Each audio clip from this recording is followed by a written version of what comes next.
塊はいつの時代も転がしたいいい歌だ。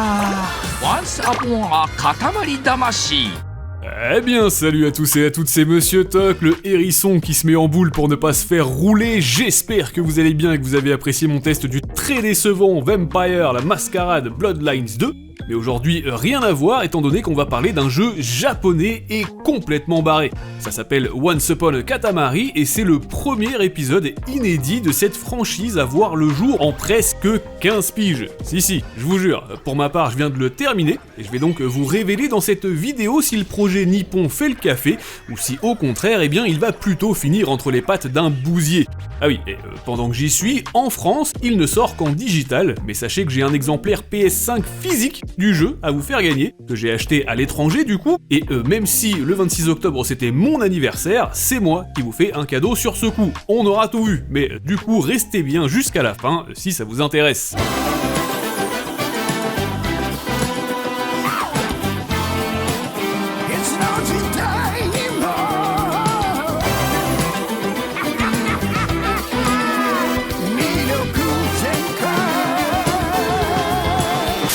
Si jamais vous n'avez vraiment aucune idée de ce dont il s'agit ici, sachez que le tout premier Katamari Damacy a débarqué sur PlayStation 2 en 2004. Oui, ça fait déjà 21 ans.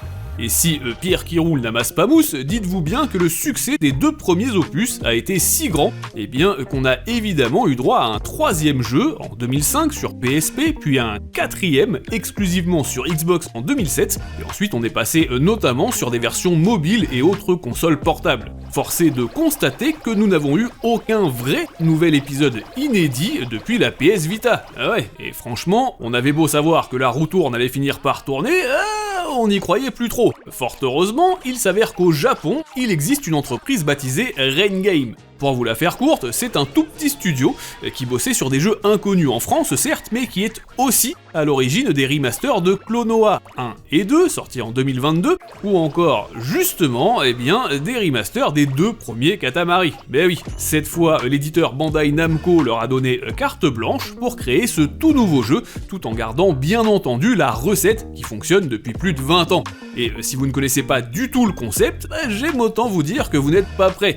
Pour vous l'expliciter, sachez que vous incarnez le petit prince du cosmos, et pas des collines, désolé Candy, tandis que votre mission consiste à faire plaisir à votre roi en frottant vos grosses boules magiques sur le sol, afin que tous les objets et les êtres vivants qui n'avaient pourtant rien demandé viennent fermement s'y accrocher, l'objectif étant évidemment de grossir,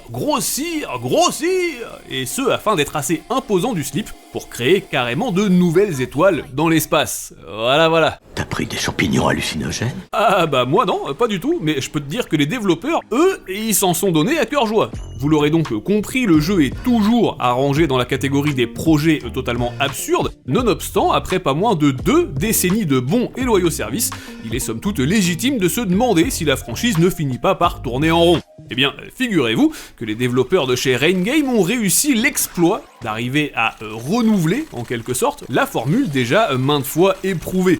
Bon alors, c'est sûr, ça se ressent pas du tout sur le plan visuel. Bah ouais, la direction artistique est la même que dans les épisodes précédents, et c'est très bien comme ça, mais si vous cherchiez un jeu au graphisme réaliste, bon, bah faut acheter autre chose, je préfère être honnête. Dans tous les cas, ça fonctionne plutôt bien à l'écran, et ça reste 100 fois plus joli que le dernier Pokémon, donc tout va bien, mais sachez qu'il en va d'ailleurs de même pour le côté sonore du titre. Bah oui, non seulement parce que les bruitages sont toujours aussi débiles, et qu'on prend un malin plaisir à entendre hurler les vaches, les taupes et les tortues quand on leur roule dessus, mention spéciale d'ailleurs pour la mission où en quelques minutes à peine on doit rouler jusqu'à Denver, enfin jusqu'au dernier dinosaure quoi, et puis forcément c'est devenu une habitude depuis le tout premier opus, oui, les musiques de ce Once Upon a Katamari sont juste géniales, et pour ne rien gâcher, bah y en a même une en français s'il vous plaît. Viens jouer avec moi maintenant, viens jouer avec moi tout le temps, tu es mon ami pour toute la vie, Katamari Damacy, viens rire avec moi maintenant, viens rire avec moi tout le temps, tu es dans mon cœur, un ami pour la vie, Katamari Damacy. Alors forcément, et au-delà de toutes ces chansons très entêtantes, il est évident que même sans Camillionnaire et Limp Bizkit, vous allez devoir autant que possible, parce que c'est le but du jeu après tout, hein, donc faudrait voir à pas oublier pourquoi vous êtes là. Pour ce faire, vous devrez diriger votre Katamari à l'aide des 2 joysticks, ou même d'un seul si vous préférez cette possibilité, et vous remarquerez très rapidement à quel point l'absence de saut peut s'avérer handicapante, et à quel point les collisions sont toujours aussi insupportables dans certains niveaux. Ouais, on peut très vite se retrouver bloqué dans des espaces exigus, et avec cette caméra de ses morts, forcément, même l'agent 47 s'en arracherait les cheveux. Fort heureusement, le jeu sait se montrer généreux, et notamment en termes de contenu, et c'est ce qui me permet de vous révéler la grosse nouveauté dont je vous parlais au début. À savoir que dans cet épisode, et comme son nom l'indique d'ailleurs, les développeurs ont souhaité partir sur un délire de voyage temporel. Ouais, façon Emmett Brown, mais sans la DeLorean. En lieu et place, nos héros se déplacent de monde en monde à bord du Prince SS, un vaisseau allemand, et vous allez donc pouvoir découvrir tout un tas d'ambiances différentes. On a par exemple des niveaux sous l'océan, pour aller tutoyer Sébastien, et même Patrick, tiens pourquoi pas, mais on a aussi des levels dans l'obscurité, d'autres dans des villages, des grottes de glace, etc. etc. Moi je vous avoue que j'ai particulièrement aimé les défis à réaliser dans les pyramides. Ouais, bon alors je vous passe les détails, mais à la fin il y a même un combat de boss contre Maître Gims. Ce tombeau sera votre tombeau.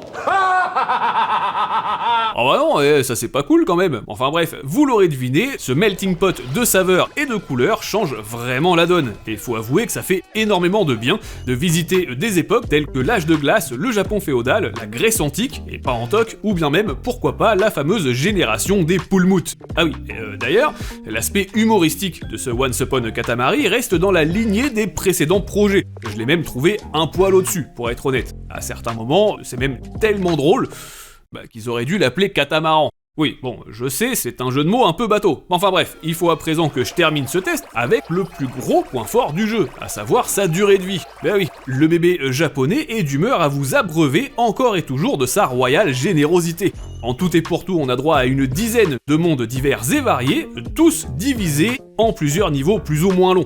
En ligne droite, vous pouvez donc tabler en moyenne sur une dizaine d'heures pour atteindre le générique de fin, et potentiellement beaucoup plus que ça si vous souhaitez taper les 100% et choper les 38 trophées. Au moins, on n'a pas le sentiment de se faire rouler, sans oublier les challenges bien sûr, les tonnes de bonus à ramasser, le système de scoring, ou bien même le multijoueur en ligne. Ah ouais, un mode plutôt sympa mais sur de toutes petites sessions, appelé Katamari Ball, et qui remplace malheureusement le multijoueur local en écran splitté. Tout à fait, ça c'est vraiment dommage, et c'est une très mauvaise idée. Mais bon, à côté de ça, le contrat est largement rempli, et d'autant plus que le bébé de Bandai Namco est vendu à peine 39€, et que je vous ai même mis un petit lien sous la vidéo pour le choper à 29 balles. Dans tous les cas, et si vous aimez rouler autant que Snoop Dogg, par exemple, alors qu'est-ce qu'on attend ? Personnellement, j'ai passé autant de temps sur les niveaux en eux-mêmes que sur le menu de création et de customisation de personnages. Ouais, avec un peu d'imagination, on peut vite se retrouver à créer comme moi des trucs style Didier Le Bourdon ou Freddy Catamercury. Bah oui, et puis en parallèle à ça, le jeu vous propose aussi de déverrouiller, si vous les trouvez, pas moins de 69 cousins. Si, je vous assure. Donc bon, avec autant de personnages disponibles, forcément, il y en a qui sont un tout petit peu plus farfelus que les autres. Ce cher cousin machin. Tu as raison, bien trop longtemps.